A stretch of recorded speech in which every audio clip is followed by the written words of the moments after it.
When you actually pull off of Star Road Drive today, the very first building you see is this triangular building, Miles Standish Hall.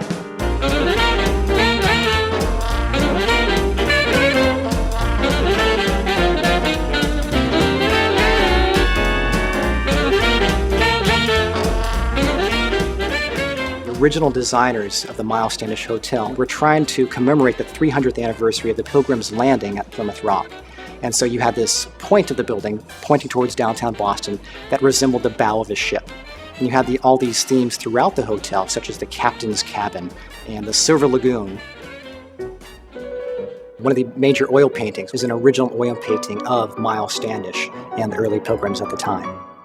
When I was here many years ago, I actually stumbled upon these original matchbooks. I found them in a crack in the wall downstairs in the basement. Some of them actually show Miles Standish himself as a soldier. The Miles Standish Hall was supposed to be one of the newest and more fashionable hotels in the city of Boston. The walls were lined with this beautiful oak wall paneling. There were a line of luxury shops along the very first floor, and some of the original advertisements actually touted it as being a building that would offer the advantages of an apartment, a hotel, as well as a private home. And rates beginning at $3.30 for a single room, $4.40 for a double room, and $6 for a kitchenette suite. She's so sweet and such a kidder. Well, I'll see you next time I'm in Boston. Oh, put you right through the buyers. Right, well, bottom line. The Miles Standish Hotel is kind of synonymously referred to in Arthur Miller's famous play, Death of a Salesman, and it's referred to as the Standish Arms in that hotel, where Willy Loman came to stay and worked in that play. Certainly over the last 80 years or so, many famous personalities have come through these hallways of Miles Standish.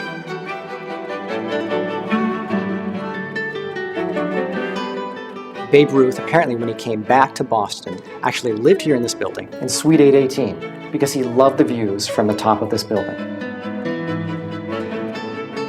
As fashionable as the Miles Standish Hotel was and as well utilized as it was, it unfortunately opened just prior to the stock market crash of 1929.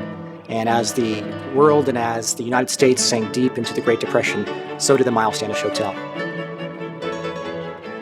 Eventually in the late 1940s, as Boston University was trying to grow and trying to transition from being a commuter school to a residential campus, Daniel Marsh, the fourth president of Boston University, decided to actually purchase the Miles Standish Hotel. When it first opened in September 1949, it was exclusively a residence hall for men and men only. And you got to keep in mind that during these years, at least 2/3 of the Boston University student body worked to put themselves through school. So many of the folks actually worked in the boiler room here at Miles, or running the elevators. I happily moved into Miles Standish Halls in the fall of 1957, and to earn my room, I worked in the elevators, which were then manual. It changed my life in as much as I got to know everybody in the building, and then decided to run for class office, and I won because I was the elevator operator. And I often think that my then going to graduate school and going on to Ford Motor Company and then finally coming back to Boston University as dean was all related to the fact that I ran the elevator at Miles Standish Hall. So as an all-male residence hall, Miles quickly gained a reputation. In fact, just 2 months after it opened, many of the men that lived here protested the rule that you had to wear neckties at dinner time. One of the Boston Post stories claimed that if Ted Williams of the Boston Red Sox could get away with not wearing a necktie at dinner time, then they sure as heck could as well. The Boston University newspaper referred to the men of Miles as being the Miles Miserables and had this infamous reputation of causing protest and causing problems, and suggested that even the women of Boston University preferred MIT men by a substantial margin. Since I worked for the food service, my freshman year of spring '66, we started hearing rumors that people were really unhappy with the food and there was going to be like a food fight. And so at the appointed hour, the place was completely full. And all of a sudden there was this incredible fog of food flying around. For me, the Miles Standish Hall food fight was the end of college hijinks because the atmosphere turned kind of more gray the following year when the Vietnam draft accelerated.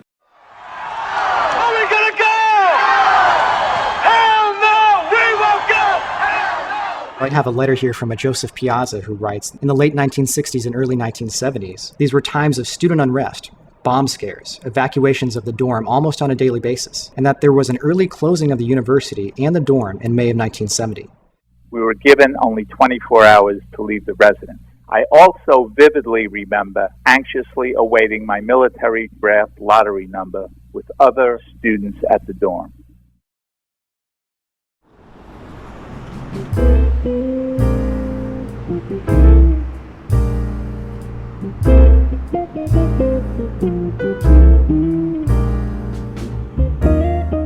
I lived at Miles Standish Hall, where I met my husband, Dan. We graduated from Sergeant in 1994, and we were married in 1996. We ended up actually naming our first son Miles, because that's where we actually met each other. Each one of our children's names has special meanings, and we'd always joked that we would name our son Miles, but then when we actually found out we were going to have a boy, we couldn't find a better name, and he is now almost 7 years old.